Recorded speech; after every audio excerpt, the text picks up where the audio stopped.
Quran surah kedua Al-Baqarah ayat 215. Yas'alunaka madza yunfiqun. Banyak mereka bertanya kepada Muhammad sallallahu alaihi wasallam tentang infak. Bagaimana cara berinfak, kepada siapa diinfakkan? Jawaban Allah langsung disampaikan, qul ma anfaqtum min khair. Katakan Muhammad sallallahu alaihi wasallam, kalau ingin infak maka pilih dari yang terbaik, yang paling bagus.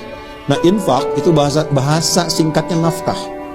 Nafkah itu singkatan dari infak.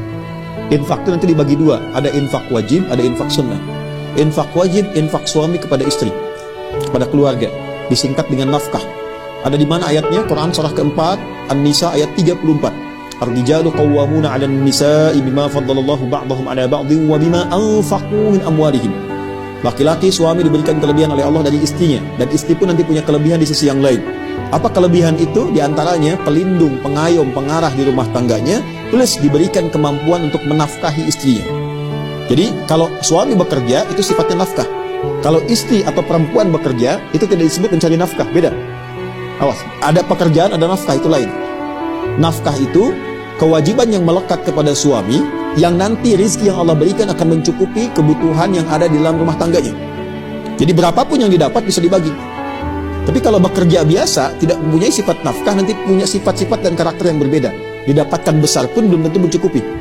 Ya, saya tidak bahas itu dulu, saya akan masuk kepada yang sunnahnya. Kalau kemudian yang itu sudah selesai, jadi frame-nya begini, tabelnya. Kalau sudah yang wajib selesai, baru keluar. Jangan keluar dulu. Ya, dihitung dulu di rumah. Kebutuhan rumah berapa? Misalnya 20 juta dalam sebulan. Allah kasih rezeki 30 juta. Maka yang dipahaminya yang 10 jutanya itu adalah modal ibadah kita yang Allah titipkan lewat kita supaya mendapat kemuliaan. Ya, bukan dijadikan untuk ini kaya, bukan itu tujuannya.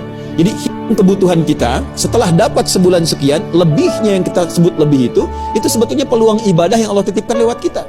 Mumpung sedang dititipkan, pakai.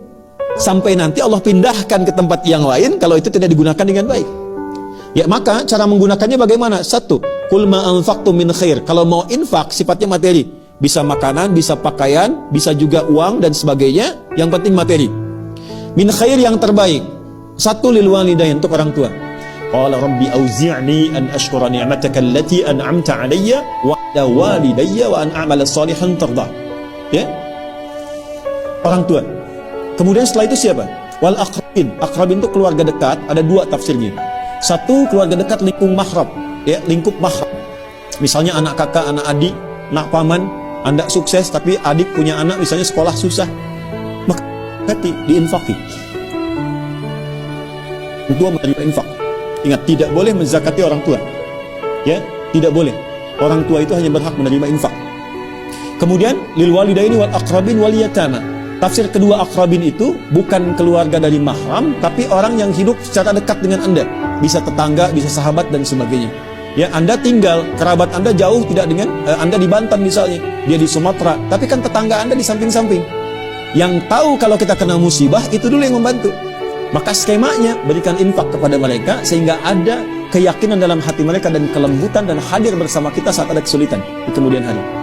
Kemudian wal yatama, anak yatim. Ya, yatim ini ada dua sifatnya, yatim kaya, yatim fakir atau miskin.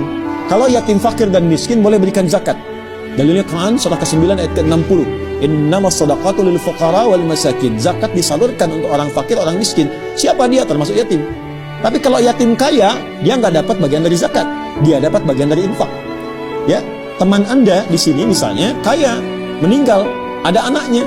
Nah, anak yang ditinggalkan itu boleh kita berikan infak untuk penyambung silaturahim dengan keluarga ayahnya. Datang bawa mainan yang disukainya, datang bawa hadiah dari kas infak. Ya, itu yang dilakukan Nabi Shallallahu Alaihi Wasallam ketika lewat seorang anak sedang bersedih. Kata Nabi, kenapa kamu bersedih nggak main dengan teman yang lain? Kata anak ini, ya Rasulullah, baju saya jelek. Ya Rasulullah, mainan saya jelek, saya malu main dengan mereka. Ini kisah nyata. Kata Nabi, aradita an akuna abad laka wal Hasan wal Husaina ikhwatan laka. Apakah engkau ridha kalau aku akan menjadi ayah angkatku sekarang dan engkau menjadi saudara Hasan dan Husain? Kata orang ini, radit ya Rasulullah, saya ridha. Kama qala, ya, saya ridha ya Rasulullah. Maka oleh Nabi diberikan dari infak baju yang bagus, pakaian yang bagus, mainan-mainan yang indah. Dia bergabung dengan temannya. Begitu bergabung, pakaian dan mainan dia paling bagus. Kata temannya, dari mana semua ini? Dia kisahkan, tadi saya ketemu Rasulullah, saya katakan bapak saya meninggal dalam syahid dalam peperangan, kemudian saya dibelikan baju baru, saya dibelikan pakaian baru, saya dibelikan mainan baru.